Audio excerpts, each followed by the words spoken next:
Welcome back to Bad Movies Rule. Today, it's just a podcast. You're not going to need your guns. What if they attack us? With what? Margaritas and tanning oil? We're talking about Deep Rising. Let's go. Mel looks like he wants to take a blowtorch to this movie. Well, you know, this is all going to be directed at you this morning, Bob. I know. It was directed to me when I walked in the door. This is the movie that we're talking about today, Deep Rising, the 1998 movie starring Treat Williams. Bob picked this one. You know, funny you say that. I actually did watch the wrong movie. I wrote down the title, but then I wrote behind it boat movie.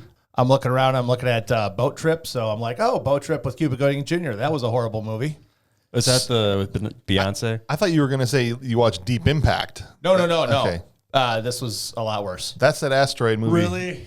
That wasn't as good as Armageddon when Armageddon So came out. Wood is better than Treat Williams. Yeah, that's all right. I'm out. All right, no, put the headset back on. We're still in. As you might have heard, we've had Mel Vandy with us and Bob Hauser this morning, and then also joining us is Clint Bush. Clint, was this your first time ever seeing Deep Rising? This is my first time ever seeing Deep Rising. Okay. I do have to point out something here. When Yeah. I came in and I confronted Bob this morning in the lobby and was about to throttle him for no good reason, he said that this movie was your idea. You're like, this is because Bob likes the movie. Neither one of you wants to even take credit for this. You said, we're going to do a Deep Rising. I go, awesome. I love that movie. Well, the selective memory is hilarious to me. We had a conversation, this must have been, I don't know, 6 or 7 years ago, where you said, if we ever do a podcast, okay, we are going to talk about Deep Rising because this is the greatest movie I've ever seen. Play the tape. Yeah. Do you have an audio bite for this? I don't. I'm sorry. I'll take credit for if we ever do a podcast, we should talk about Deep Rising. I will not take credit for that last 3 words. I know this is a movie that you love because I lived with you. Yeah. And you watched, so this is, we've all talked about on previous episodes how sometimes it's not about how good a movie is, it's when you watched it, how old you were when you saw it, if it's something that you attach yourself to and then love no matter how bad it is. And this was in that kind of time period where you were 10 years old when this movie came out. Was this a Jack Hauser movie? I don't know if it was a Jack Hauser movie or not. It was a Bob Hauser movie. Deep Rising I will forever associate with you. But how did I see it? That's what I don't know. How did you see anything when you were 10 years old? You just, rode your bike down to the video store and, and rented some stuff. So I saw this movie because of you. Probably mistook it as a Waterworld sequel or something. Yeah, that's true. Ooh, that's another good one. Waterworld is definitely on the list. And if you want to see what other movies are on the list, you should just keep listening to Bad Movies Rule. We release new episodes every single Friday. And coming up here in, probably about a month or so, I'm not sure how many backlogged episodes we have. We're going to be doing a draft episode where we have a list of 200 bad movies. And each of us is going to be making our draft picks and setting the schedule for like the next 20 episodes. So make sure you tune in and listen to that. And also, if you could, follow us on Facebook, facebook.com/badmoviesrule. That's the place where we are most often posting and communicating with our listeners. And so if you want to interact with the show, that's the best place to do it. You can also send us some feedback. We'll read your email live, except taped, on the podcast. And you can reach us at thisshowis trash@gmail.com. So let's get the vitals for this movie out of the way, guys, and then we can jump in. This movie was directed, as I said, it came out in 1998, and that's important, and you'll see why in a second. This movie was directed by Stephen Sommers. You guys, I know you know who he is. Have you ever heard of Stephen Sommers? No. Okay. Stephen Sommers most famously directed Mummy. That Brendan Fraser movie with Rachel Weisz came out in 1999, 1 year after he did Deep Rising. That is a huge rise. Yeah. From the deep. The Mummy is, if you look at his filmography, it's pretty much the only, and now there's one movie called, I think, was it Odd Charlie? Something like, it's, Oh, is that the Robert Downey Jr. movie? No. I haven't seen it. It actually looks pretty good, but for the most part, he's only got this one movie that's good. The rest of it's like, he directed Van Helsing, the one with Hugh Jackman. I don't know if you guys ever saw that. It was terrible. It's Kate Beckinsale, man. Yeah, but it was an awful movie. G.I. Joe, Rise of Cobra. Did you guys see that one? Kurt did. That was all right. That was with Channing Tatum. That was the first one with Channing Tatum. But the amazing part is Usually you come out of the gates with a bomb, and don't get me wrong, this was a bomb, okay? It was a $45 million budget. It made $11 million, and then they let him direct a huge studio movie the next year. The fact that this thing made $11 million after somebody watched and reviewed it is amazing to me. That's a good recovery. Well, they didn't let him do the Kong movie that they kind of alluded to at the end. Right. So they didn't have too much faith in him. Right. What's funny about that is they thought this was going to be a franchise. Oh, yeah, you could tell by the ending, for sure. Exactly. They're like, oh, we're going to be ripping off Deep Rising sequels every few years and just printing money left and right. Yeah. Deeper Rising. Totally. The next one is going to be like Hot Cooling or something like that. Yeah, or whatever. Except it's Volcano going to Monster. be, yeah, because it's going to be on an island, right? It had a possibility, I'm sure, in its early phases of that, and maybe that's why they put that in the movie. Originally, it was going to star Harrison Ford. I could get that. Wait a second. This was going to have the original movie was supposed to have Harrison Ford. Yes. So they put Treat Williams in this movie as like a poor man's Harrison Ford. I could totally see that, actually. Yeah. And so here's where it was doomed, though. When Harrison Ford stepped out, for whatever reason, maybe he realized it was, a piece of crap. Maybe he had a scheduling issue, whatever. He dropped out. They get the discount version, Harrison Ford and Treat Williams. And they slashed the budget to the movie like in half once Harrison Ford wasn't in it anymore. Everything went down. Yeah. So Do you think if they spent $90 million, they'd have made 22? I don't know, but I think more people go see it if Harrison Ford's in it for sure. Yeah, right? I think Harrison Ford that movie would have made probably $150 million. That's why you get a bigger budget if you got Harrison Ford in it, because he's made how many untold billions of dollars combined at the box office between all his movies, right? Maybe when Harrison Ford stepped out, they should have just pulled the plug. Yeah, it could be. No. I like Treat Williams, though. Speaking of discounts, they also got the discount TJ Miller. Wait. Are you talking about Kevin O'Connor? Yes. That guy's awesome. There will be no defamation of Kevin O'Connor in this podcast today, or we are going to have a fist fight. And so also the movie stars, along with Treat Williams and Kevin O'Connor, Wes Studi. This is our third Wes Studi film we've done on this podcast. And in this movie, he was Hanover. Yeah. So Hanover Fist. the movie's really filled with a bunch of like those guys. Do you know what I mean? Like the kind of movie when you watch it and you see him, you're like, in something else. Yeah, I know that guy. He's a that guy. Right. He's that guy. There's tons of that guys in this movie. Mm-hmm. And so Wes Studi leads a band of those guys. Let's get into the beats of this thing. Deep Rising was a movie that happened. I can't wait to dive into this because there's a lot I have to say about this. Well, we'll call it a monster movie. It's a pirate film. It's a pirate heist monster film. Okay, it's the tropiest movie of all time. Okay, Name a movie Just hit the button now. Just hit the button. this button's gonna get a workout. Okay, because we're gonna be hitting this all episode Just long. hold it your finger Because the entire movie is a trope. Almost nothing in this film is original. Everything they do is lifted from better movies that did it before them, right? It's aliens on the Titanic, right? It's the Poseidon Adventure with a Predator, right? I mean, it's like all of these other movies. Nakatomi Plaza. Right. It's Die Hard. It's all that stuff. But it's a good idea. The only thing that is original is the idea of some kind of octopus monster hiding inside of a ship. Yeah. Right? Isn't that essentially the Kraken, though? Well, yeah. What you mean from pirates? No, just in pirate general, lore. Actually. Yeah, pirate lore. The Kraken. Yeah. The Kraken's been around for much longer than What do they Pirates call of the this Caribbean. Right. That was the first time I'd ever seen it. But you're right. Yeah. They called it some weird name in the movie. Like halfway through the movie, they called it a weird name. He did. He had like It sounded like some depth or whatever size. Yeah. like Deeper, certain they're depth, bigger. it got bigger and bigger. Yeah. I don't remember what it's called because it's not worth remembering what they're called. Because they only Octopus say it and the Jigger. once. We're gonna just call him Fishy McFishface? Sucky the Suck Monster. I mean, because that's what he does. He just literally drinks. I'm good with Fishy McFishface either. What I call this thing whatever you want throughout the podcast. But yeah, this movie is one giant trope. You can just call that monster one of my ex-girlfriends would be good. The movie starts with a ridiculous title sequence, basically, where it's doing the little voiceover The Jaws rip-off title sequence. talking about how countless boats have been lost going through this area and for hundreds of years, and no one knows why. And the first question I have is then why do boats keep going through this area? Yeah, it should be like a flagger sitting on a boat, like saying no passing. That's like the Bermuda Triangle trope. Throw up a buoy or something, right? I mean, the guy that threw up the buoy doesn't exist anymore.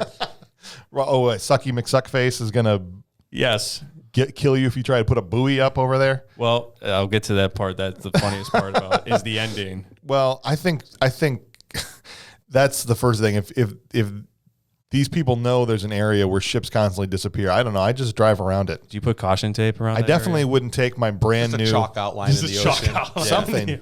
This section of ocean is dead. Throw a milk carton on a string. You know, those things will float too. Mel, what would you do to section off that part of the ocean? I just wouldn't go there. That's when there's a big rock in the lake, we would tie a string to it with a milk carton, and that's how we knew, like, just somebody, what we needed, like in Jaws, somebody to shoot a barrel into Sucky McSuckface, and we would just always know where he was. They've probably got a good plan for how to mark out that section of the ocean, but the person who goes to do it keeps dying. Yeah, exactly. That's what I was saying. It never gets this done. Buoy guy, hey, you look good. Why don't you go outside and plant this buoy? But they would at least know that and go, well, maybe we shouldn't go over there because we've sent 4 people to put this buoy in. And hey, anybody heard from Todd? Right. Well, anyway, we let's dive into it. We meet our intrepid boat captain, Finnegan, and what a cool guy. Isn't he cool? He oozes machismo. He's the coolest. That's the whole point of this first scene is look how cool this guy is driving a boat in a gaming chair with a joystick. Playing video poker. But it's so stupid. It's just like, this guy doesn't care. He's aloof. He's awesome. He's the coolest. It's Treat Williams as Finnegan. And it's just not. He's just not cool. Who drives a boat?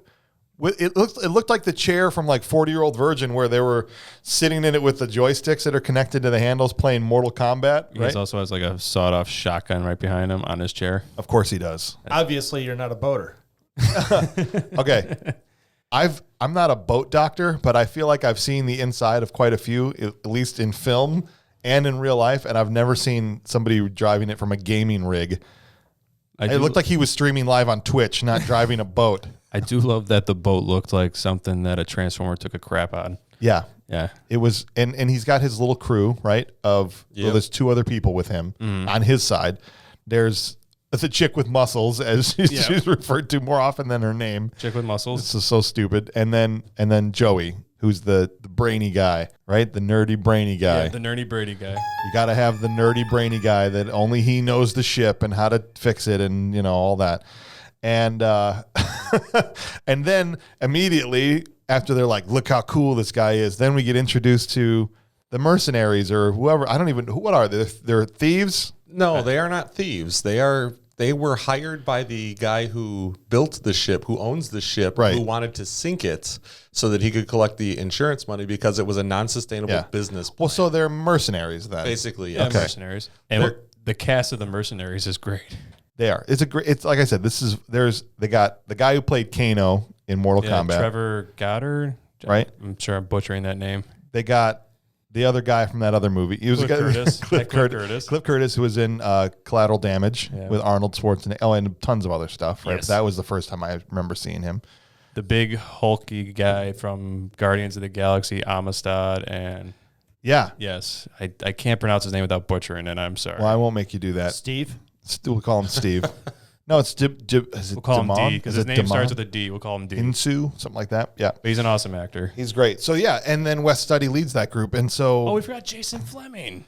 Oh yeah, Jason Fleming, that guy, great British actor. He's awesome too. So they put all their great character actors in this gang of mercenaries, and we forgot the Chris Pine lookalike. And what's funny, and what's funny is they're so aggressive, like immediately. Yeah, we're the bad guys. Beat the tar out of this guy. We're so bad. All right, and we're gonna cock our guns. You gotta establish that early. Stick them in everybody's faces. The one thing I can say, don't mess with us. Every time he fired that shotgun, they cocked it and then fired it and then cocked it and then there was no 4 cockings between firings or multiple firings in a row. You're right. So they're ahead of Masters of the Universe, Absolutely. at least. Slightly, okay, so slightly better than Masters of the Universe. Let's talk guns for 30 seconds. Yes. Here. Yes. So they got the shotgun thing right. Yeah. Yep. But then they Nailed had it. this magical fully automatic rifle. Is that a real gun? No. No, it's like a fully automatic rifle with It's got like a minigun on the front. Yeah. Right, but it had some sort of drum magazine that had 1,000 rounds in it. Yeah. It never ran out of. It never ran out of ammo. Nobody ever reloaded. They fire 1 million rounds of ammunition in this movie. Apparently, it didn't weigh anything either. No. Right. No. These are supremely magic bullets. That gun came out of Duke Nukem. Yeah, it was definitely a video game gun. There was a gun in Duke Nukem that was very similar to that gun. Well, there was a Wasn't minigun. that the BFG? No, but there was a minigun. But yeah, It was a handheld minigun. It wasn't like the bigger one, but it was like a smaller one, like the one in Deep Rising. You know what? That's a perfect game to tie this movie to because Duke Nukem had nothing original about it either. That was also a ripoff of So many. Evil Dead and Army of Darkness. Who did they get sued by? They got sued by Evil Everybody. Dead. Everybody. Yeah. But yeah, that gun, they never reload once, not once in the entire movie. And they've got all this stuff stored away in the back, right? And so, like you said, Joey goes snooping through the bad guys' cases of stuff they brought you're not with them. where I think you are you? Yeah. And What a way to shoot up a red, like a flare. Why don't you, how can you be? well, what's funny is so first of all, why are you snooping? Second of all, he opens the case and there's a gigantic, like torpedo. it might as well be like a warhead, right? This giant bomb. Yes. And the first thing he does when it starts to rise up is rear back with his crowbar, like he's gonna crack it when the thing starts to rise up. Yeah. Like that's your plan. You're gonna smash this bomb with a crowbar. That would have been the greatest ending if he deactivated. Oh, yeah. torpedo with a crowbar. I would have got like an hour and 15 minutes of my life back. This is the smart guy. This is the guy who's supposed to be the nerdy smart guy. mechanic. Right. He's guy. like, oh, and he rears back like he's gonna smack this thing, and then the bad guys find him and they all just start beating the crap out of him, Oh yeah, they took great liberties with him. which is so stupid because the guy Treat Williams comes down, Finnegan, and he's like, Action movie trope. yeah, what's that? Treat Williams fires off the harpoon gun at the leader's head and then starts doing the little standoff thing. And this is the first of about 12 stupid standoffs in this movie. This was a great standoff. Come on, right? And the reason it's dumb here's why. Finnegan tells them, "We need this guy. He's the only one that can fix the engine. We will be stranded out here in the middle of nowhere." And then all are like, "We're gonna kill him anyway." I'm like, Well, here's one. "You guys are idiots." One quote from the movie. Is this a good or bad quote? To me, it's a good quote. All right, so this is a top quote for you. Give it to me. We're not voting. It's not a democracy. Okay, go ahead. That was it. I'm waiting for you to say a good quote. I'm just kidding. How dare you? All right, I'll give that one top status. Most of the quotes we're going to say today are going to be They're one very of the bad. I'm going to admit these quotes are very bad. so, But this is the only. I couldn't find any other it's quotes. the stupidest bad I filled guys out of my all list time. in the first 5 minutes of this film of quotes. I'm like, well, these are the. Clint's face is just priceless right now. Here's 'Cause another I was example. looking for quotable moments in here, and there is so much almost jokes. Yeah. there Yeah. are so They're many anti-quotes. As James told me a couple nights Yeah. ago, they're anti-quotes. Yeah, they're I mean, I never laughed, but I went 5,000 times probably. right. Yeah. You gave it more credit than I did. This scene especially is a trope, right? Because every action movie like this that came out after Predator has to have that scene where the bad guys are all sitting around talking to each other, messing with each other, showing each other their knives, and aren't we a bunch of badasses because look at us, Yep. right? Oh, And yeah. it's just like a scene that's been done to death. Why are you making 1,000 times? the most baddest man in the boat puke his guts out? Yeah, I don't know. I also liked that when they were beating up Joey, they were doing it in a semicircle from the other side. Right. Also, they were all like, leaning on each other and everything instead of using the whole area around the Right. guy that they're intending to beat up. So that was pretty. It was. Yeah, For the because they have to camera, leave room for for the sure. camera. But what's great about this is the names, right? After they sat around and talk about how awesome they are and how cool they are. They had names. Yes, they had names. I just had to go to the cast list because they're not all said out loud. But that's Laser. almost what it from Gazer. Dodgeball. That's what it should have been. Testosterone. Their names were Hanover, Mulligan, T-Ray, Mamuli, Mason, Vivo, and Billy. Well, No. Chris Pine. okay. I mean, Sounds like a starting lineup of one of the Olympic Games. It's terrible. It's terrible. Sounds like in the best way. Sounds like the Broadstop volleyball team. Yeah, exactly. Mamuli. That was Cliff Curtis. I think my favorite mercenary was Mulligan. That's the guy Jason that Fleming. Yeah, that's the guy that has that brilliant idea to lock everybody in the kitchen. Right. We'll get to that. We'll get to that. So but yeah, funny. It's a galley, so it was on a boat. Yeah, with an open gas pipe on fire. Yeah, that's great. Let's stay here. So at this point, let's make the jump. We're now introduced to this idea that there's also another ship in the water besides our guys. They drove past the buoy. Yeah, they drove past the They didn't buoy. see the buoy. We're going to take our $1 billion cruise ship and we're going to drive it into an area where boats disappear all the time. Yep. And I know why they did that, but it's still a stupid plan. Now, So do you think he knew the monsters were in that? I don't think they knew why. Because he was very knowledgeable when they showed up. He was If like, he knew the "Oh." monsters were there was no need for the torpedoes. Right, that's what I'm Right. saying. And then nothing makes sense. No, that's but true. You're very much correct, sir. we start off by going into the cruise ship, and there's a raging party going, like one of the craziest parties of all time. The party alone Yeah. has absolutely everything. Yes. This is like we have every rich person in the world because they had to go right down the list. You had people in every sort of ethnic dress. Yep. You had, Chinese dancers, Yep. Japanese, everything. They had just this fully all-inclusive in one room. It had to be loud. Yeah. And what's funny about how loud it is this dude is able to stop the entire party by tinking his glass.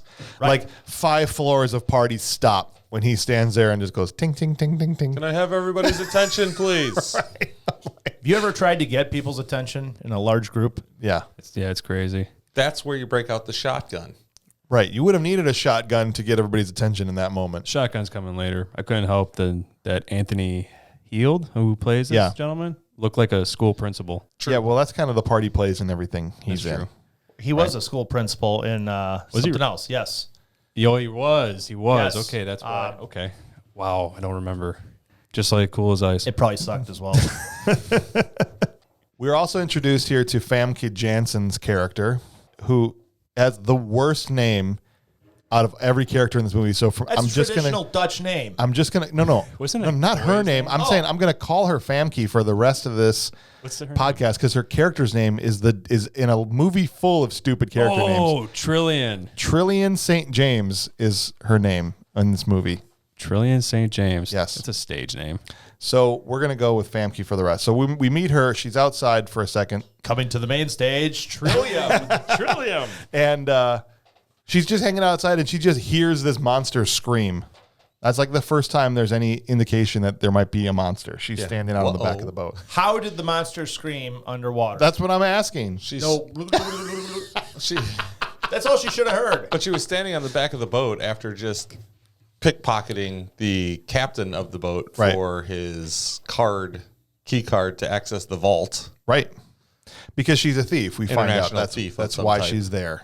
And she's Wanted by everyone. apparently everywhere. terrible. She's like Hudson Hawk level terrible at being a thief because Right. everyone knows who she is. Right. And if you were a good thief, no one would know who you are. Right. Right. You wouldn't even know you're there. Exactly. And this is another stupid line. When she's caught stealing, right? So she's in the vault and she opens the safety deposit box and the guys come in. The school principal guy comes in and they catch her. Yeah, she puts on the necklace and she's like, okay, cool. Closes her vault like she's just going to walk out. Why do you have? Hold on, real quick. Yeah. Why do you have a vault full of money on a cruise ship along with the safety deposit boxes full of jewelry? You have the richest people in the world. Why they would you have put to it- take rich stuff with them? Why would they bring anything Why like would that? you bring They're that? going to need that where they're going, but they don't want it in their stateroom, so they want it someplace Why'd you safer. need all You of your don't need any of valuables? it though. Why would don't you know where need? they're Why would you going. need that big ass necklace? Sorry, that big necklace. They don't trust in banks. Because Banks are going built to- by white people. because they're going to a party. That's right. They're going to a rich person party when they get there. They created the banks. Why would? You need a necklace for your fancy party. So the guy comes in and they essentially arrest her, right? With one of the stupidest lines in the movie. It's not so much a stupid writing line. It just makes the guy himself look stupid. Yeah. Right? Because she says, something about how you treat a lady. And he Can't says, throw a lady in the brig. can't throw a lady in the brig. Mademoiselle, I know lady. Yeah.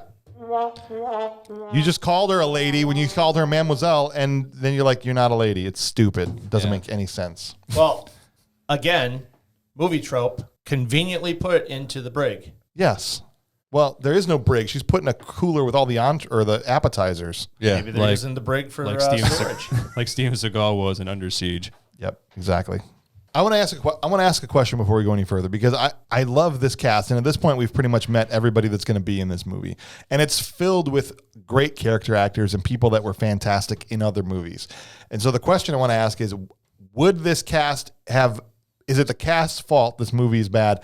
If Harrison Ford had been in this movie with this cast, could this movie have been much, much better? I don't think it's a cast issue. If Harrison Ford were in this movie with this cast, you'd have a fantastic cast across the board. Yep. But I think they would have put more effort into it, and there would have been more finalizing the details before they got into as far as they did. They legitimately didn't finish any of their ideas. That's the way I saw the movie. It was there.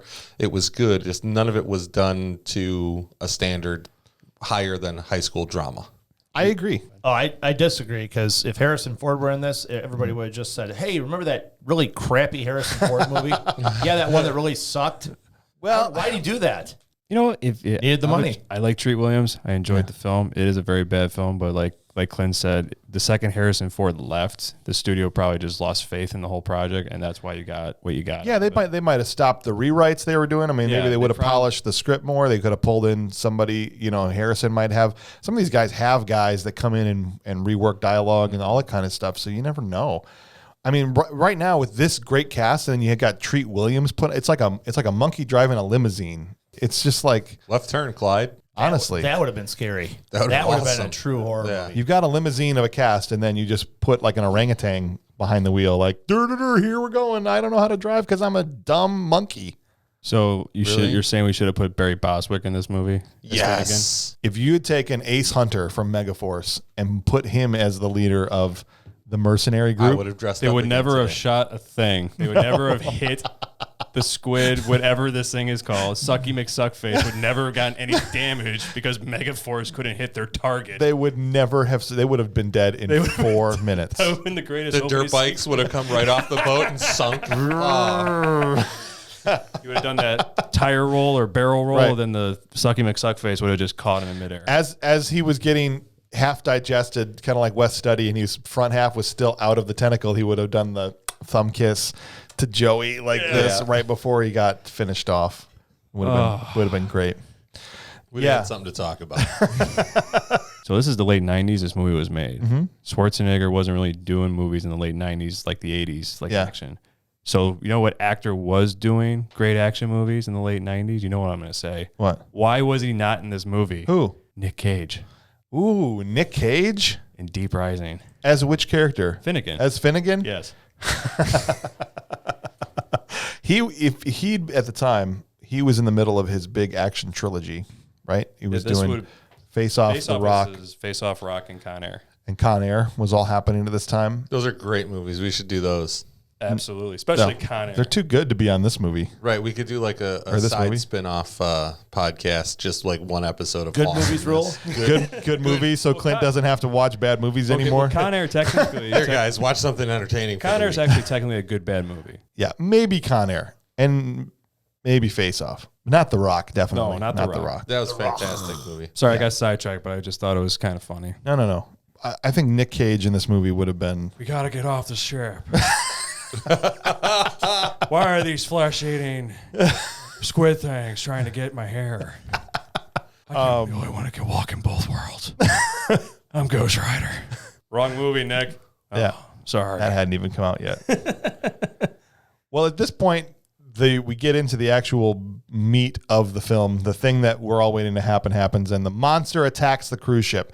And one of the only cool parts in the entire movie, to me, happens. The monster attacks the cruise ship, and we get about 1,000 stunt people flying through every window and table and into each other and all.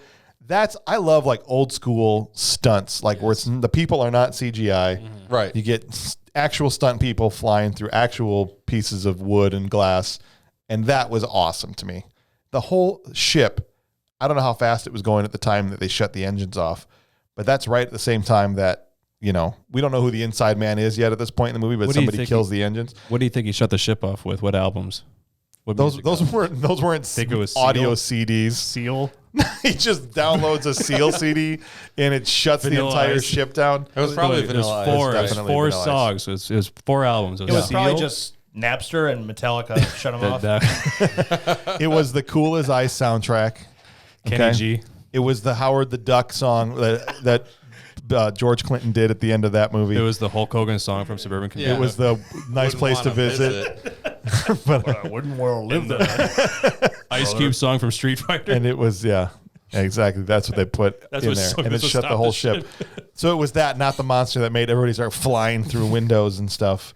No. And they're all like getting trampled in the hallway and everything. And then we get the stunt woman. Did you see when she got ran over? That's what I'm saying. Oh, it was brutal. It was awesome. But then we get maybe It was awesome. the best. She probably died. It was great. She didn't die in real life. That's what happens on Black Friday at Walmart. Then we get maybe the best kill is the first kill where the lady gets sucked into the toilet. No. This episode brought to you by Target.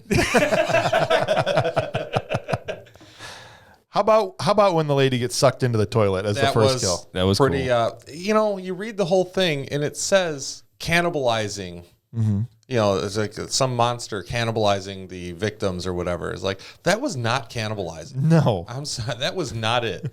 Yeah, why did it say that? Because you have to be a human eating a human, or one of those things eating one of those things to be cannibalized. So there was a miss. So where did it say that on the box? It said it on the Or in the description? on the Amazon description. And the thing you have to read. That's a miss. Like it gives you the plot of the movie, and it says creature cannibalizes crew members, and you're like, Yeah. What? Wait, what? The only thing I read of the Amazon description was $3.99. you know how much it was cost to buy? It was $18. It was $18 to buy. Like somebody would buy this. I didn't even buy it. I rented. Right. It for Sometimes I get on Amazon to rent one of these movies for this show, and it's like, oh, I can buy it for $8. I'll just buy it. That's what I planned to do, and they're like $17. I'm like, no, I a see hard this pass. Yeah, I couldn't. So how about the physics of somebody getting sucked in through a toilet? So I'm assuming the tentacle came up through the toilet. Yeah, very very skinny tentacle through the plumbing of the ship. Okay. And how did it get into the plumbing of the ship? Wouldn't it have had to bust a hole through the hull to get into the ship and then into the plumbing to get there? There's easier ways to eat. Yeah, that's people. the most amazing part about this thing is that the ship never sinks. Yeah, Because how'd you it get was in? sinking. It didn't sink yet. Barely. I mean, the water is not like they were dealing with a constantly rising I gotta tell water you though, line. that water was at only like a foot under the water line of doors. That boat does not float with just 1 foot of buoyancy before it starts flooding in through the doors. That's That what I'm thing saying. would be on the bottom Yeah. at that point. A monster that size has to break in. Well, the pool, whatever pool that they had filmed this in, Yeah. it was obviously a big enough ship. It was just touching the bottom already. Right. So she explodes in a bloody mess, which is kind of the way everybody, like the first 4 or 5 people that die in this movie, they just explode. That's the thing I didn't get. And again, we might be skipping through. No, go later. ahead. You go to a room full of these dead bodies that this thing is supposedly drinking all your fluids from the inside. Yeah. There's red, bloody Hulk meat all over the skeleton still. It doesn't make any sense. Yeah, why are they not bone dry? Right, because the guy that they show us that's half digested, that's It's like gone. cool, by the way. That was really cool. The guy's like acid eating. Yeah, so let's just talk about that now because you brought it up. So they have got this guy. They kind of show that something is going through the tentacle and then they shoot it open and he falls out, right? Right. Right. Billy. Were you going to say something that looked like you? No, I was going to talk about the whole digestion thing because I did the math. Okay, go ahead. All right. Please. So, looking at 170-pound males and 135-pound females, going with the world averages, Okay. you got Not about this 10, room. 10 pounds of bones, about 2 pounds of minerals. For a female, it's 18,500 calories, Wow. 22,000 calories for a male. So this monster ate a total of 40,500,000 calories Just to in- maintain its own weight. in just this ship alone. I mean, Yeah. But think we about need to how talk much to him about swimming. diabetes. Think of how much swimming he does. That's a lot of cardio. It is a lot of cardio, but think about this. I mean, actually, no, I guess diabetes is off the table because people are low carb. I was just going to say Never maybe mind, he's keto friendly. maybe we're the healthy option, The other meat, right? He's down there eating too much lobster and crab, and he's got to come up and eat some humans because they're healthier. Oh, makes Wow. sense. So you're talking about how many people are on the ship. Thinking about a normal cruise ship of 3,000. Yeah. Because these people are wealthy and because they're going to have big staterooms, we're looking at about 1,500 to 2,000. Okay, that's a lot of people. And Plus crew. There's at least that much crew. Plus the crew. I mean, you could feed 27,000 people for a day Yeah. with the amount of people on this ship. that's crazy. And what's nuts, and the movie does a really bad job of showing how That much would be time has cannibalism. passed. That would be cannibalism. This movie does a really bad job of showing how much time has passed because we have our little ship and our big ship, essentially, right? And so the big ship gets attacked and stopped, and everybody flies all over the place. Girl gets sucked through the toilet. And then we go back to the little ship, and the little ship crashes into a lifeboat that fell off Right. the big boat, right? And then they essentially have to pull in. They see this cruise ship, and they got to pull in because, well, they've got repair. Yeah, they want to use the machine shop. Props to them for Yeah. shouting out to the machine shop because I feel they're way underappreciated. Right. It was a vice. They But had as a far vice as grip. how much That was time it. has gone past, they make it seem like no time has passed. They were like coming up to this point where they're supposed to meet the ship. So conceivably, it shouldn't have been all that long. But when they get there, it looks like a derelict ship that has been floating there for 2 weeks. Right. The thing is completely power dead already. You can Right. see in through sides of it that are like kind of popped open. Right. And everyone is dead. They've Right. seized Everyone. the world's richest ship, but no one's on board. So not only, and I only bring this to say, not only did he consume 40 million calories, he did it in about 5 minutes. and he's still hungry. And he's still hungry. Still hungry. Yeah, doesn't make any sense.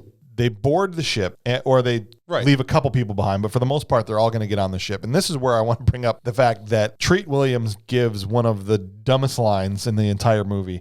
And this point, I've realized at this point in the movie, his one-liners, the things that the writers are intending to be one-liners, Right. oh, this will be good. This is a good one-liner for the character. They're like anti-one-liners, okay? Oh, yeah. They're like regular things people would say in these situations if they were sociopaths that did not understand the situation that they were in, right? So if good jokes are good jokes and bad jokes are dad jokes, these would be like great grandpa jokes. Yeah, they'd be like great grandpa lines if there was not a monster swimming around trying to kill everybody, okay? Did I leave the stove on? Exactly. So they come in and Treat Williams is doing his shout talking, which we haven't talked about all the time. He's like, he does this thing where he's constantly shouting even when he's just talking. And they're going to march in through this giant hole in the cruise ship. And people are like, well, what if they attack us? With what? Margaritas and tanning oil? It's so funny. It's such a good line. You're so funny, Finnegan. But this is just like the start. He has so many more times. The fact that they thought this was going to be a franchise, right? And the catchphrase that they were trying to make happen was "now what?" Yeah. That was going to be it, What? right? They literally end the movie on it. Yeah. Now. Now what? And he says it like 3 other times. This was the catchphrase they were trying to make happen for Deep Rising. This was going to be 3-4 movies, and he was going to be running around chasing monsters saying "now what" for 3 or 4 movies. Yeah. Yeah. It would have been. It's not good. And it would have ended with the 2020 election. Now what? Now what? All right, so they all get on board and they start searching the ship and they realize that it's empty and this dude is starting to freak out. How about the guy that takes $6 off the casino table, right? It's like literally 6 singles and he's like, I'm taking this, I'm taking this. right? I'm not Mercenaries leaving here. work for money. Not leaving here empty-handed. And then the Child support, maybe? I don't know. these guys, they're highly trained mercenaries and the firework goes off on the wall and they all just start firing their guns in every direction. Action movie trope. But then they look at each other and like, whoa, that was cool. And then they just start shooting their guns And again. then they do it on purpose. Yeah. So it's waste all our ammunition when we have a giant. No, they don't have to worry about Oh, that. sorry. This is a video game. We have unlimited ammo code at That's right. win. I was waiting for one of them to do the cool Grand Theft Auto 3 movement when you put a code in. They had no ammunition they had to worry about in this movie because they never reloaded. So once I realized that, at first I was like, why are they wasting all their ammo? And that was me being stupid, thinking that was Some man things happening. an right issue. there. And let's talk about this. Trillian St. James, Famke Jansen, escapes the freezer in the funniest way possible with her magic key. Yeah. Yep. She's now a union electrician. She pops the cover off and Mel Vandy's the door. Yeah. No, like she legitimately pickpockets the captain of the boat Yeah. and gets the key, goes into the vault.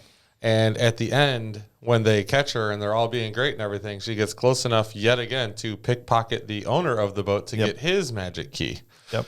It's just... Well, she's got this key. So the small silver one, first of all, I worked in banking for a long time. When she goes into the safety deposit box in the beginning, there's 2 keyholes right next to each other because safety deposit boxes require two keys to open. And so she goes in and she sticks her key in the one, nothing's in the other, turns it and opens the safety deposit box and gets the necklace out. And I thought she picked the other lock. No, she did nothing. Oh. She just stuck the key in and like she's a union locksmith and a union. it's like a magic key because she doesn't even stick it in all the way and it just like does something. Same thing with the she's trying to open up the door controls. She just sticks this key in that she used in the safety deposit box and just pops it open. Then it's just a jumble of wires. She just sticks her key into the jumble of wires and turns it and the door opens. None of you caught that? no, She shorted we it caught out. that. Yeah, she shorted the electronics out. Yeah, With her magic key? Yeah. Okay. that's why I said she No. Melvannied the door. That's You probably can't the just only- you can't just put your key into a jumble of wires, turn it, and then the door opens. No, there was a circuit board in there. All you got to do is we make 2 try it? connections. you just gotta had to know stick which your key ones. into the circuit board. Can we Yeah. try Much. it? Stick your No. key into the podcast circuit board. Yeah, if I'll just open the back of this, stick my key in, and it'll start recording. Right? You never know. Because you just have to make 2 connections. Right. Yes. You know, That's not a thing that exists. You have a negative No. and a no idea positive. how bad I wanted to push the power button to just shut it off to be like, we actually tried that. And then she doesn't use her magic key. You have the superpower. You have a magic key, and she doesn't use it again for the rest. Like when they're in the elevator in a minute here, they're all just start like open palm banging on the elevator door because that's going to get it open, right? Like use your magic key that you had that just you can stick in a jumble of wires and it opens doors. So she's in the elevator. She could have put the key in between the 2 elevator doors and turned it, and they would have opened. wasn't Legitimately. That's kind legitimately. of a thing. Yes. Yeah, that actually works. No, the monster like crawling around the elevator shaft at this point? We can short out electronics. the monster is always crawling around Here's the funny wherever thing. they are. So the monster literally destroys the ship in five minutes, consumes 45 million calories, breaks through the hull Yeah. of just a ship Without but sinking it. can't break an elevator. no, Right. Have you No. ever tried to open a can when you pop the twist top thing off? No. Apparently, an octopus can get into a jar with a fish very easily, from That what is the true. movie tells us. Right. Right. That is true. But this thing can't take out 6 people when In it an just took out, elevator. 4,000 in 5 minutes. Yeah, because Treat Williams is on the boat. Oh, it's because it's Finnegan Finnegan. and his shotgun. Yes. And his awesome hair. Moment of silence for T-Ray. T-Ray was the first person to die. Kano. Yeah, Kano. Why from was Mortal Kano the Kombat. first person to go? And he just explodes. He just in explodes. at a quart of blood. Like that's how much blood. Just, Even though when we actually see the monster, this is when they're still trying not to show it. And even later when they actually show it and we see it killing people, nobody explodes. No. This is just the way they kill the people when you can't see the monster. So they were like, because they're not creative enough to do anything. They're just like, just spray some blood on the wall so they know somebody Or died. don't spray anything. And just Yeah. let the imagination weren't running its course. Well, that's what a good filmmaker would do. Like the Cliff Curtis's death would have been better if there was no blood after Right. he got pulled into the pipes. So Cliff Curtis is the one that got dragged all over the floor. Right. Right? Like Jaws. Again, Yeah. everything in this movie is taken from another better movie. And T-Ray explodes. And just a little note on how bad the editing in this movie is. Did it confuse any of you? He walked away. So T-Ray walks away to the side and down a hallway. Okay. Then when he gets killed, the gun lands on their workbench. So it made it look like he went through the pipes and then it shot out the vent right in front of him. But they shot it in such a way that Oh yeah, it's terrible. the editing and the shooting makes it look like you don't have any freaking clue Where what everybody happened is. or why the gun would suddenly land on their table. So you're saying it doesn't seem plausible. It's not even about the plausibility. It's just that's just crummy filmmaking. Like you at least have to show a sequence of shots that helps the viewer to know why the heck the gun is suddenly landing on their workbench when the guy was 3 rooms away at that point. That's true. Okay. And then right after that, the guy's like, "You killed my friend. You got his gun." Yeah, what's that about? You killed my friend. You killed him. You literally were in this room with I'm me. standing right next to you. I didn't move. So I'm saying the bad guys are so stupid in Yeah. this.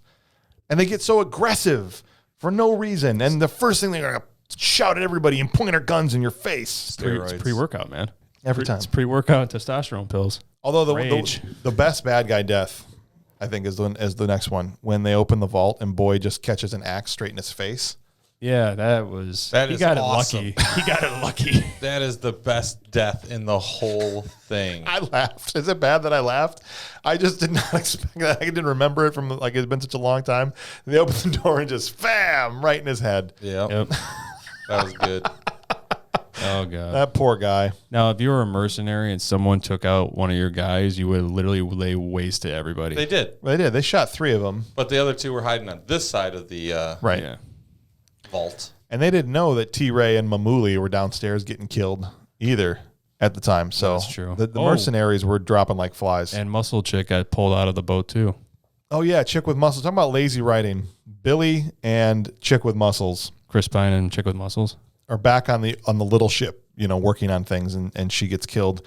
And the dude walks around trying to find her, and he's like, "Hello, Can't Chick- hide from me. Chick with Muscles, are you here?" Like that's what he calls her. That's not a stupid name we made up for this podcast. Oh yeah, he literally says Chick with Muscles. That's how lazy the writing is. Apparently his hands were dry Right. after the tsunami going through to light up a cigarette. That is something else that I would like to point out later. Yes. What is the thief's name again? I'm terrible. Which with this. Famke? Famke. She's wearing this white shirt through the whole thing. Yes. And in every water wave slashing through everywhere she's been, she clearly has the driest white shirt. This could have been a much better movie. That's bra power right there, man. Yeah. That bra is made out of something. Titanium. Titanium alloy. right. Tungsten steel. Well, the 2 groups finally come together, and some of this stuff is just like it's indiscernible. You can't discern like one scene from the next because it's just these people running around this boat, screaming at each other and acting like idiots for the entire movie, basically. But they come together and they get into this elevator, and they're immediately like I said, smacking the doors, and then the thing plummets and falls. Right, it snaps the cable, whatever, and they end up in the grossest hallway in the history of movies. That was a cool special effect though. The hallway scene with the walls, like That was disgusting. It looked like it came right out of the Doom video game. You know what I mean? One of those temples you're walking in, and you see like it looked like something from Doom. And there's a person that's like, so this is a credit to the effects guys because it looked great and it actually was very gross. Yeah.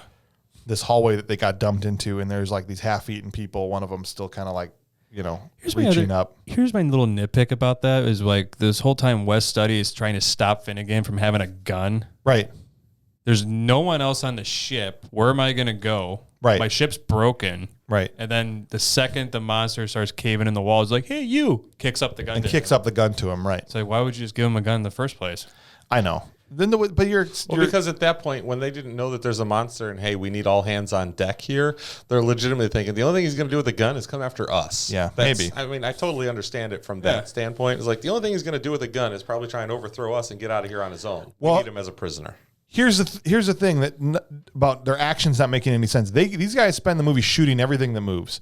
I mean, they fire 1 million rounds of ammunition into this monster and the thing doesn't die. Okay. Yeah. I mean, it gets shot up. Well, we don't know that there's just one either.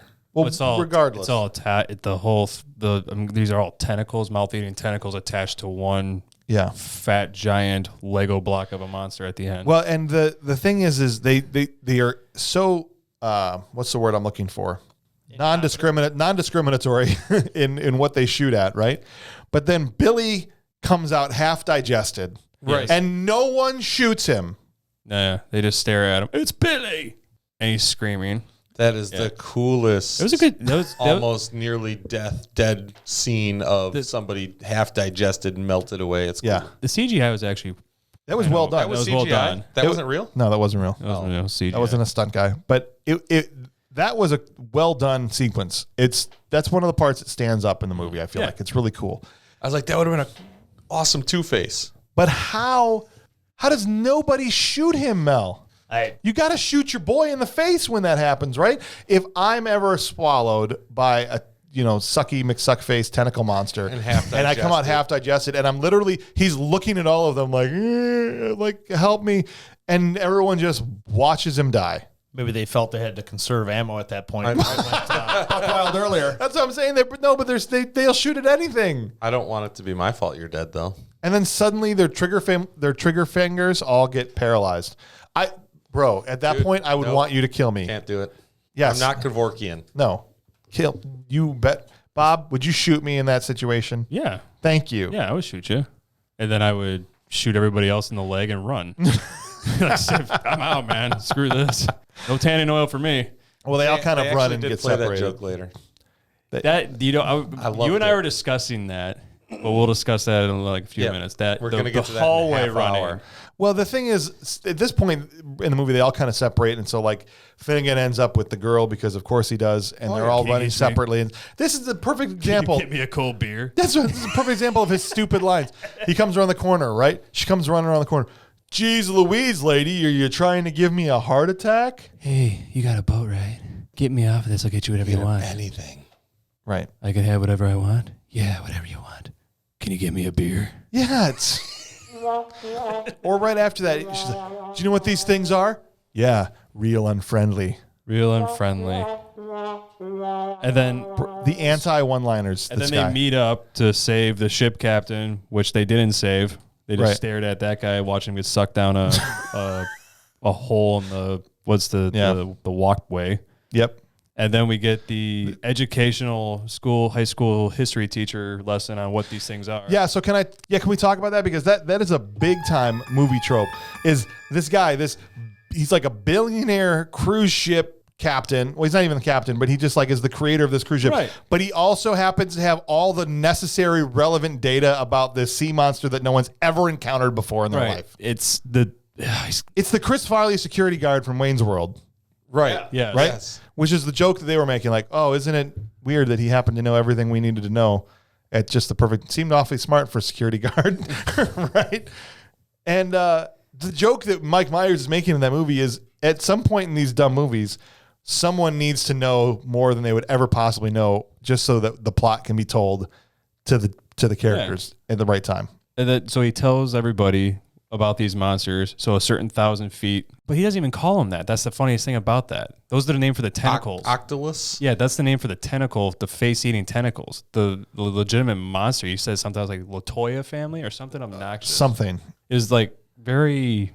But he would not, now he's an octopus doctor. Yeah. And one of the mercenaries gives one of the worst lines. Just tell us how to kill these mother truckers. You shoot it with one of your miniguns a million times. Your unlimited ammo minigun. Honestly, 9,000 rounds of ammunition are shot into this thing in every single scene. This thing has taken more bullets than any monster in any movie ever, and it does nothing. Yeah. So it's not made of flesh. I mean, I don't understand. Flesh that can go right through 5 inches of steel.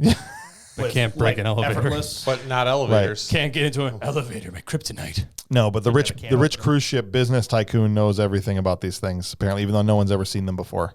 And then we get another anti-one-liner from Finnegan. This is turning out to be one hell of a day. Wouldn't it technically be one hell of a night because it's been night the whole time? Still. He spent most of the day boating. How could it be a bad day? But the thing is they're on a cruise. None of their reactions. This dialogue is perfect. Now, none of their reactions are up to the level of the situation that they're in. Okay, there's a term in professional wrestling called no selling, right? Yeah, when someone is like, it's scripted, but when someone does a move to you, even though it's choreographed, it's more on the person taking the move to sell it for it to look believable, right? The person that does the move is actually doing very, very little. It's all on the seller. And so when somebody no sells a move, right?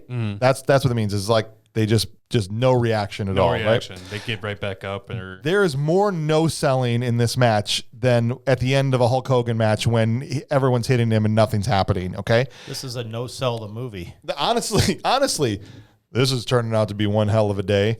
Like, bro, you're getting eaten alive by a sea monster, and you're just throwing out these like monotone, anti-one-liners. Well, he's cool, remember? Well, yeah, he's so cool. And they magically made their way through another door, only to find out that they have to dive and swim The submerged stairwell is another trope. 500 yards to get to safety. And so here's another movie trope.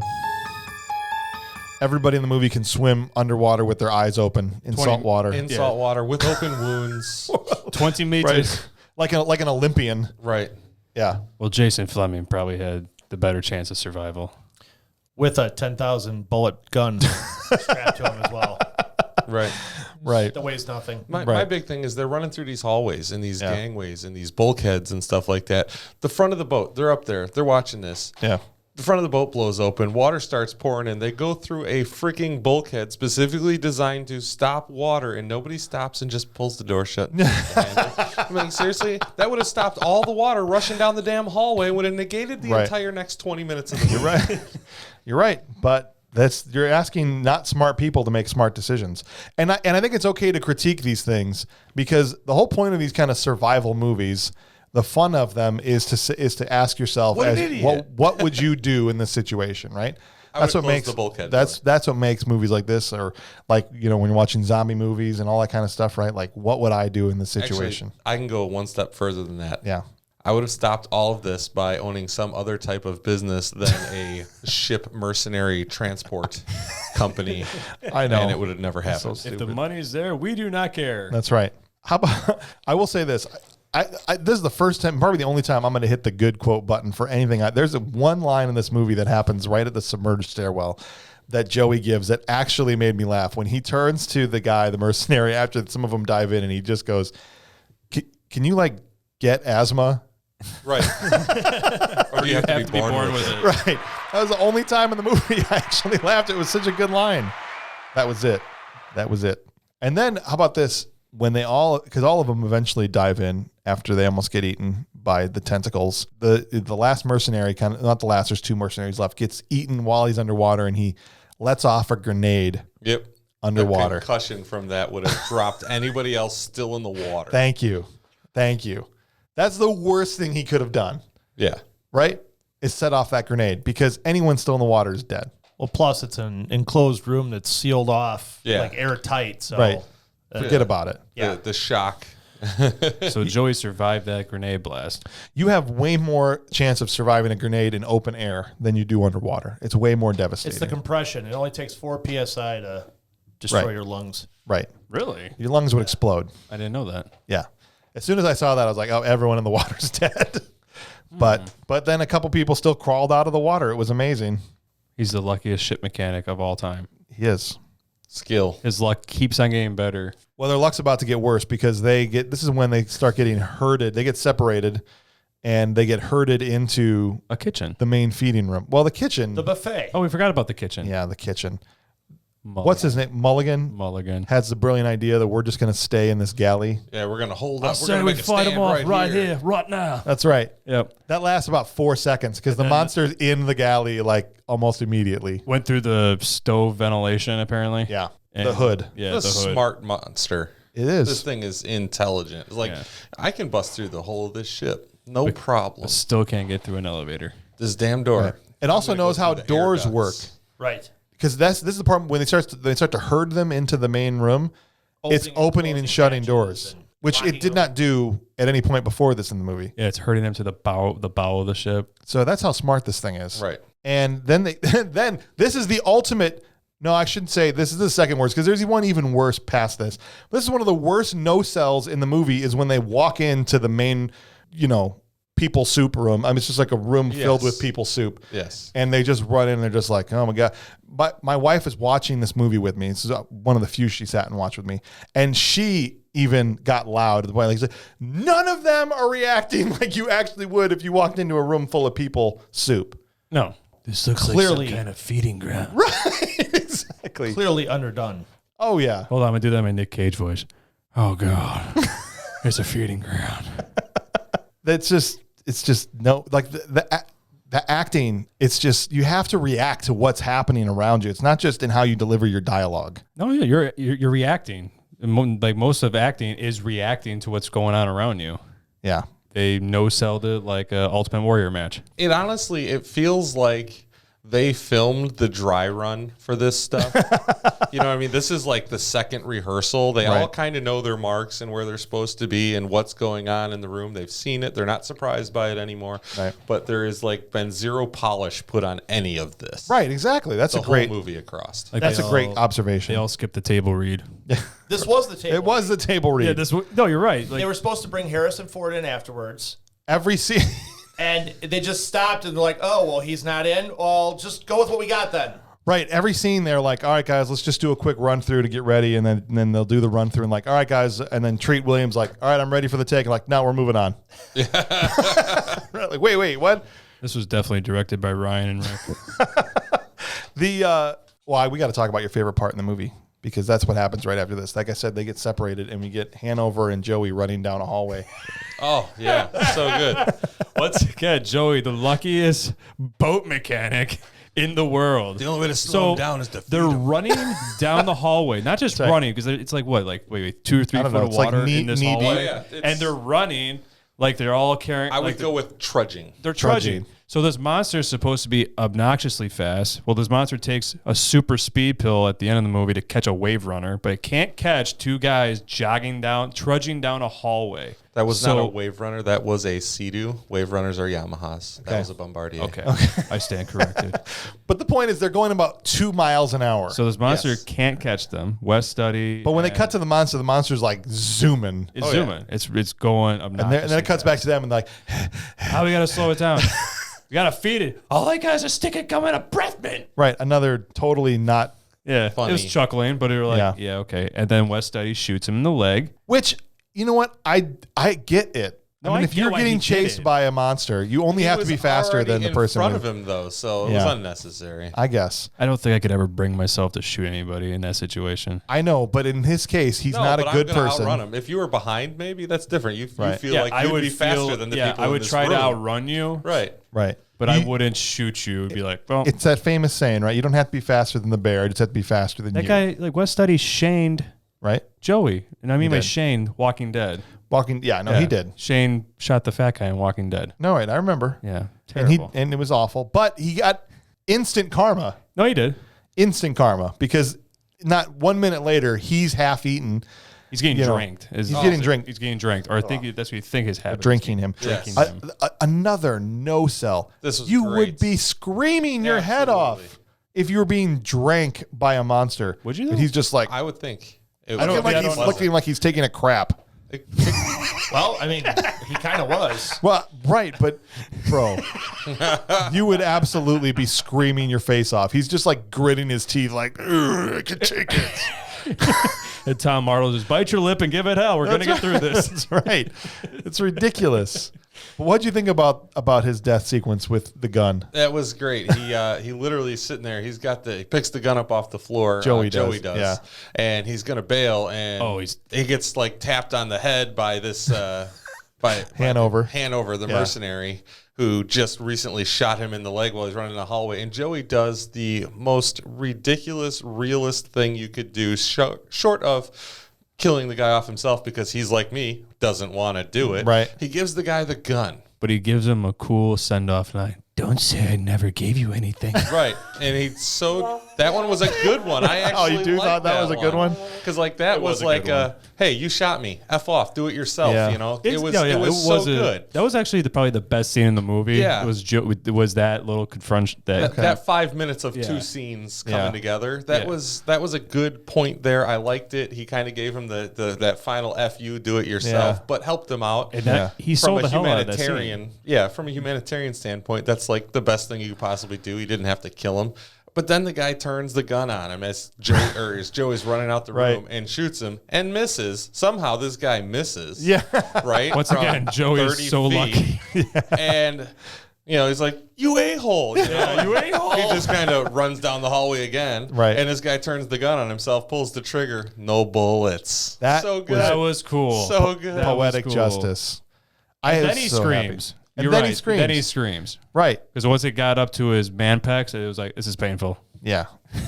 But that was a great sequence. I wasn't a fan of the line, but I think the sequence overall was great because he deserved the worst death, that guy. Yeah. But he didn't for get sure. the worst death. He had a terrible death. He had to be slowly digested. That's the worst that's death true. that there is. That's true. So Obviously, you've never had a colonoscopy. They're terrible. Well, he was essentially getting one. Yeah. Speaking of colonoscopies, the school principal guy, Anthony Heald, is that how you say his Yeah. name? Right. So we are now revealed that he was all behind it at this point Right. in the movie, right? Well, he wasn't So behind picture the the- monster, picture- but he no. he had intended to disable the ship, leave it sitting there. He hired the mercenaries and put this whole encounter in process for the mercenaries to come out and sink the ship, but rescue the few people that were up in that galley, in the vault. They knew, because that's at that point you kind of look back on the movie and say, it's like, okay, all those people that were in the vault, they knew that that's where they were going, and that's why they ran across this woman anyway who was up there, whatever, I don't know. But, like, they were going to hide and be rescued off of the boat anyway. Right. And he goes, at this point in the movie, he's in full villain mode. Right. He's just like... He's the most least threatening individual who armed himself with a flare gun. And he just I would not want to be shot with a flare gun. He overacts like crazy. Yes, but Famke Jansen, who is an awesome actress, and her character is 10 times more believable, and more believable, should have just wasted him the second he opened his mouth with his evil monologue. Yeah. His overacting was ridiculous. It was bad. In the last 10 minutes, just the gesticulating and the facial animations, and he was just like, I'm like, bro. I'm a psycho. It's like he's playing to the last row on a stage play. Yeah. You know what I mean? Very it's stagey. Just, very bad. Very Barry Boswick. His overacting is ridiculous. It's not Ace Hunter level. Let's give the guy a little bit of credit. I love Ace Hunter. But the main monster is shot like Ace Hunter. He didn't hit anything. He did. This is the point where the main monster, the main part of the monster is revealed, right? And this is another classic no-sell. You walk into the room, and here's Finnegan. The giant monster raises up, and you can see its actual face. And what does he say? There's something you don't see every day. Yes, this monster. Let's talk about this. Still in the rendering process at Universal Studios. Right, like it hadn't fully loaded in yet. It's like a bad PlayStation game where you're waiting for a second, and then it goes to a cut load screen. It starts off kind of blocky, and then it starts to render mid cutscene as the game you're playing. That's what was happening with this monster. He totally no sells it. And then he gets picked up. Now he's picked up. This was I laughed so hard. Go ahead. Yeah, because the thing has been barreling through the whole ship, killing everything at 1,000 miles an hour, and it just picks him up. Well, like it knows who he is. Like, oh, this guy. That's the one arm tentacle out of 40,000 mouth tentacles. Right. Yeah, exactly. It's like it had a mouth too. Oh, I don't know. I don't know. It had a mouth. It had a face. But why did it not just lead with the teeth like every other single one? It had a giant face full. It was finally full. 50 million calories, bro. I can't have one more. You get to like the last thin. Finnegan and his girlfriend were like the last two chips in a bag after you've eaten the whole bag. Is that what you're saying? Right? Exactly. Because your hand's going in really fast. I gotta leave two. Life of Brian or the wafer thin mincer. It's like I gotta leave two in so I feel respectable. If I empty the bag, then I'm gonna feel like a slob. So he has him picked up, and then he delivers. Well, no, before that though, this is the part that made me laugh more than anything. The tentacle is as big as he is, right? I mean, it's wrapped around him. It's humongous. It's not one of the skinny ones. And it's lifting him up, and he starts to elbow the tentacle like he's Dusty Rhodes, right? The bionic elbow. He's just like, trying to get it loose, baby. That's right. He's just trying to get loose. And I'm like, dude, what is that going to do? You're elbowing the tentacle like he's Macho Man Randy Savage. That elbow is sharper than the 5 inches of steel. You Macho Man Randy Savage, just give him the elbow. That's right. Maybe he should have tried to tickle it. Right. That might have been better. Tickle. But then, yeah, you're right. That would have been amazing. Could you imagine if you tickle it and the thing just rolls over and is their buddy? That would be the best ending. The end. Oh, no one ever tried this. He gets up to the... If you watch that with Who's a good boy? Who's a good boy? Oh, you ate all those people. I would love if somebody would have the balls to make a big, expensive, serious movie where the first 90% of the movie is dead serious like this was, but then it had just this ridiculous ending. I would be the happiest person alive if someone did that. Right? I mean, you would have to film the real ending and put it after the credits, but legitimately to go through roll credits, cut, done, see and do a Wayne's World everybody thing. Left. You know what I mean? Yeah. 3 people watched the end of the movie.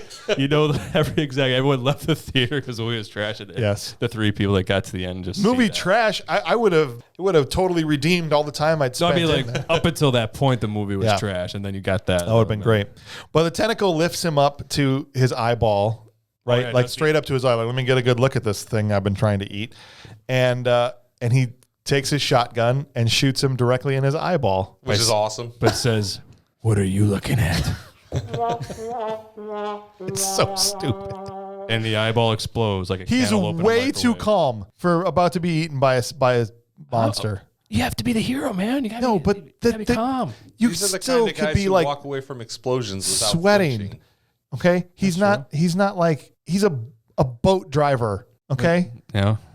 Right? He's a boat driver. he's not a special forces. I don't think he's- ex-Vietnam. He may be a boat driver, but he's not like the guy who's taking you parasailing. You know what I mean? He knows he's got This a movie ship will full be- of All right, we got to mercenaries get through type. the end of this thing because I can't believe we spent this much time talking about this terrible movie. All right, so he shoots him in the eyeball. The thing drops him, and even though there's 400 other tentacles in the room, they all let him run out of the room. And the new plan is to use the old boat to blow up the big boat. Right.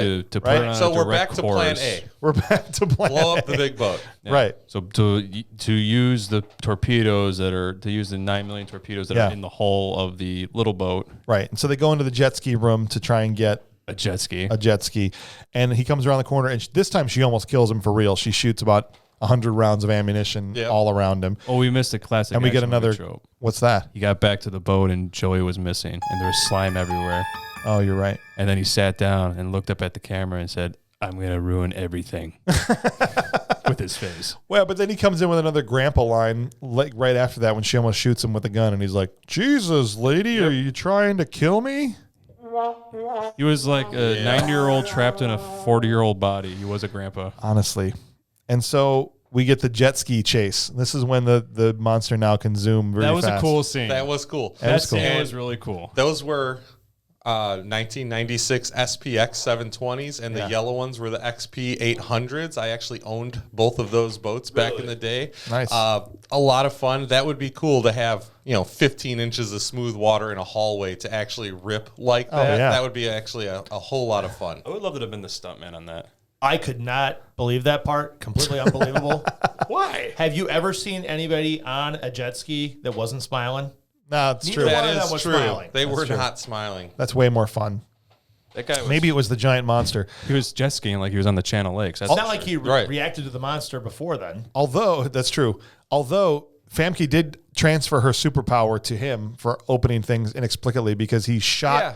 the elevator buttons I was with a gonna say, shotgun. shooting buttons does not generally activate them, but okay. How many Schwarzenegger films? And did he did it shoot something twice. And it open. He did it twice. yeah, both sides of the elevator. That is true. And then it closed Right. right after that in time for the monster to crash into it.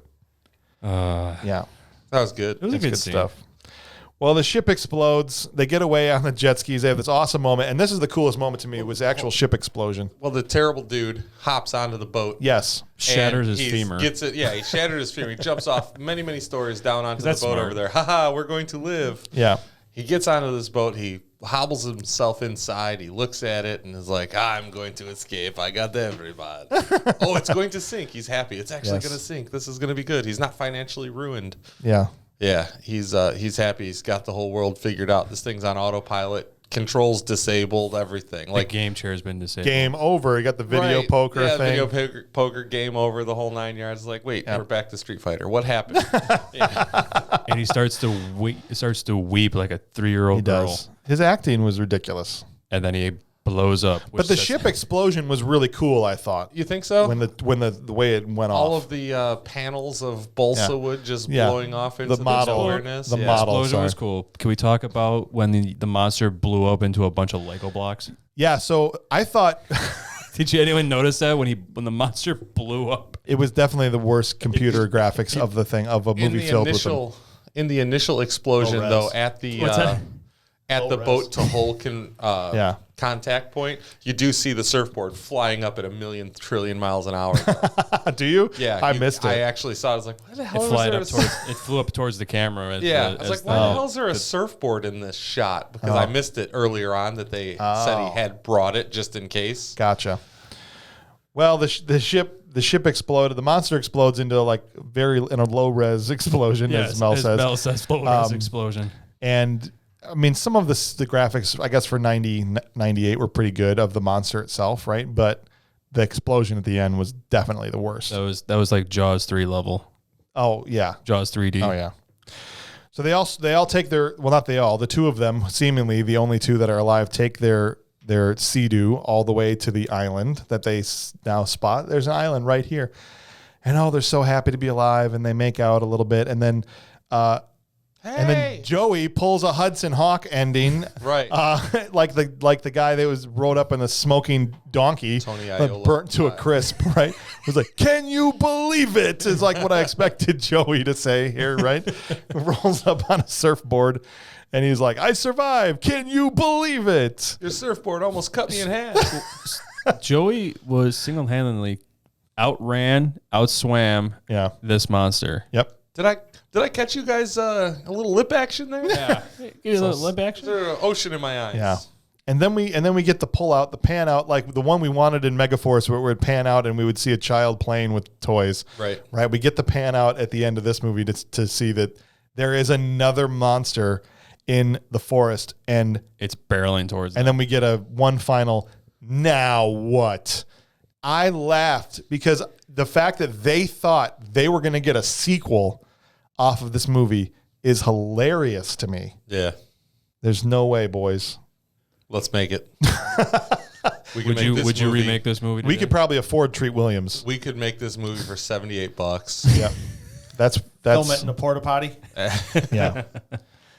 All right. Well, in the few minutes we have left, we got to give some awards to Deep Rising. So, gentlemen, if you had to give out a Will Patton Award to somebody in a small part that brought the heat, who would you say was your Will Patton Award winner? Jason Fleming, Mulligan. Mulligan. Yeah. That's Yeah. good.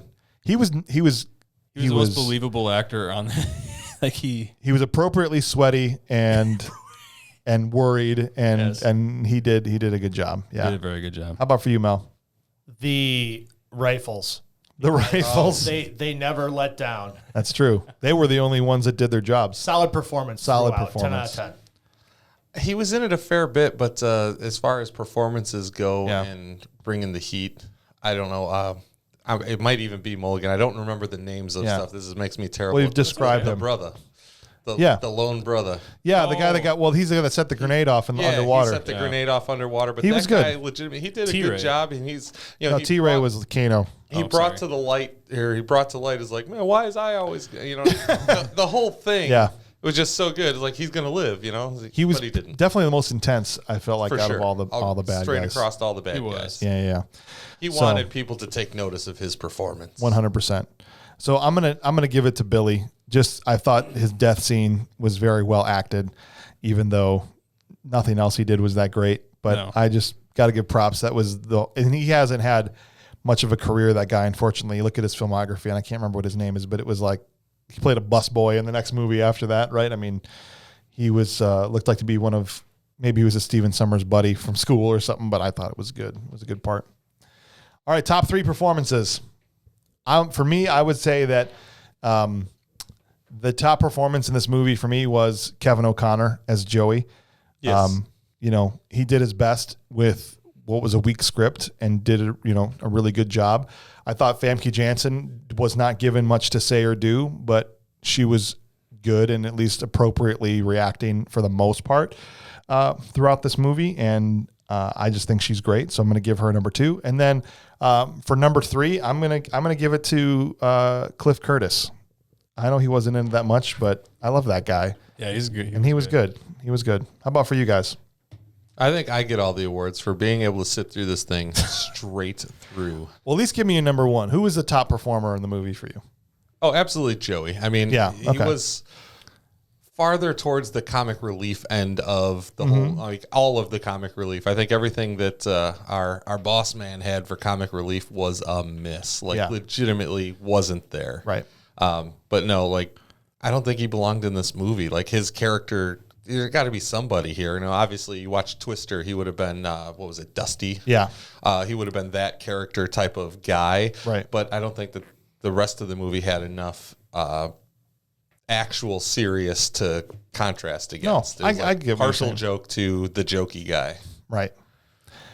Bob, you got a top performer? If you don't have a top 3, give me at least 1. I'll say Joey, Okay. Mulligan, I'll give it to Treat Williams. Oh my gosh. That's just straight up on. That's like I'm favoritism. gonna file an injunction. I can't believe you just gave Treat Williams an award for this movie. He was so bad in this movie. So bad. But he still, even though he was very bad, he still delivered. But I can't say he was, even though he was so bad, he still delivered. He delivered nothing. He was the best boat captain. You could have had a mannequin playing this part, and it would have done as good as Treat Williams. And like one of the faceless mannequins. One of the faceless Do mannequins? you know what I mean? Like one of the ones like from Target where they don't even have arms. They don't. Well, they got arms, but they don't have wrists and Yeah, hands. that's what I'm saying. Go ahead. All right. Famke, number 3. Number 3. All right. Just Respectable 'cause choice. She's like 6 foot tall. She's great. She's awesome. All right. So Joey, number Yes. 2. Kevin O'Connor. Yes. Okay. And my number 1 has to be the best performance out of this entire film, Harrison Ford. For The not vanishing doing it. act, right? For not doing What a great decision on his part. He was definitely the MVP. It's the reason the movie is what it is. Harrison Ford. I almost gave it to the lady that got sucked in through the toilet. I thought she was doing it really well. Her acting was, I mean, like, imagine that job, okay? You're in one scene. I don't know, it took you maybe 2 days to shoot this scene.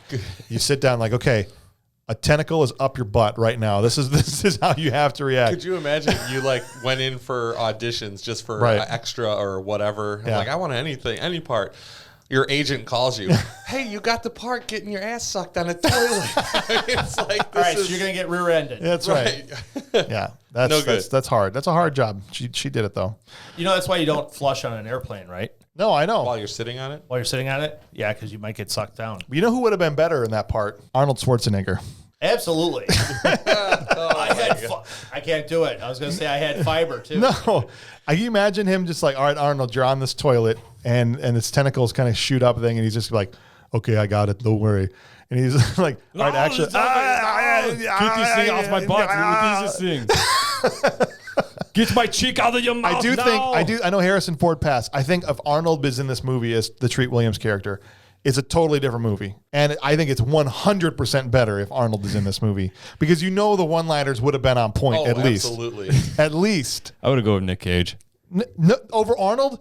I would go. No way. Nick Cage was on fire. There's right absolutely now. This was Arnold's time. kind of movie, right? Yes. This is Predator mixed in. Yes. With, oh my gosh. Absolutely. I would go with Nick Cage because Nick Cage is on fire at this point. Nick Cage- I understand what you're saying, Bob, but I'm telling you right now, No, Arnold Schwarzenegger would be great. would be better. Yes. Let's take Arnold Schwarzenegger. Because Arnold straight out of the Schwarzenegger 80s would and put rip him there. the It doesn't tentacle matter. off the monster the second it grabbed him. He would have ripped it in half. Right. And I mean, he would And then have he would have punched the monster. he would have in ripped the his eye. own line off from Predator. If it bleeds, we can kill it. If it Right. bleeds, we could kill it. Right. You slimy creature, get off of me.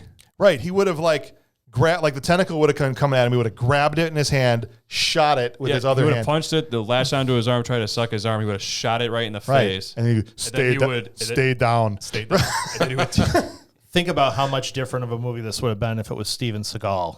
Oh my god. tentacle, the they couldn't tentacle touch would've never him. touched it. They would never have touched it. It would have been a tentacle come at him. He would have like, He would've- like blocking the tentacle every time it tried to come in and eat him. He would have just been slapping it away. God, that guy upsets me. Steven It Seagal. would have been awesome. I don't know why he upsets me so much. Van Damme, you would have got the slow-mo roundhouse kick. The tentacle would have been coming Dude. in. Instead of exploding gone- the eye, instead of would've- hitting him with the shotgun in the eye, Yes. he would have totally roundhouse kicked He him would've- in Right. the eyeball. You see the tentacle coming down the hallway 1,000 miles an hour, slow motion roundhouse kick, right back to the right, all the way back to the other octopus. No, what happens is he jumps up and catches the wall with both of his legs and does the splits mid hallway. Yes. and it goes underneath him. goes right? underneath Yes, him. absolutely. And then he punches down like. Sends a shockwave back to the queen and explodes her. That's the way it should. That's why when I watch the Meg, the Jason Statham movie, is like if this movie doesn't end in Jason Statham roundhouse kicking the Meg in the face, Did you like the Meg? it was okay, but it should have ended with him punching the shark at the end, right? He did punch the shark at one point in the film. Yes, but that's how he should have died. Yes, the shark should have spontaneously combusted. Underwater, it starts on fire. Oh my gosh. Well, guys, I appreciate you coming on and talking about this dumb movie, The Deep Rising. Guys, if you haven't seen Deep Rising, I don't know why you just listened to an hour and a half long podcast about it, but you should. This movie sucks so Yeah. bad. We had more fun talking about the Meg for 2 seconds at the end. Normally, I would say, go watch it. Don't watch this movie. Don't go watch Deep Rising. Yep. It's bad. But we appreciate you being here. You guys take it easy.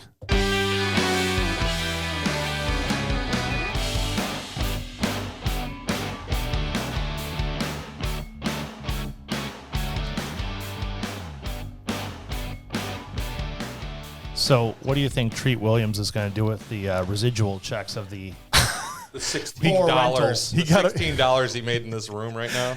Well, he gets a percentage, so he's going to get a check in about a week for like 32 cents. It's going to be like, hey, somebody watched it again. Hey, that's beer money.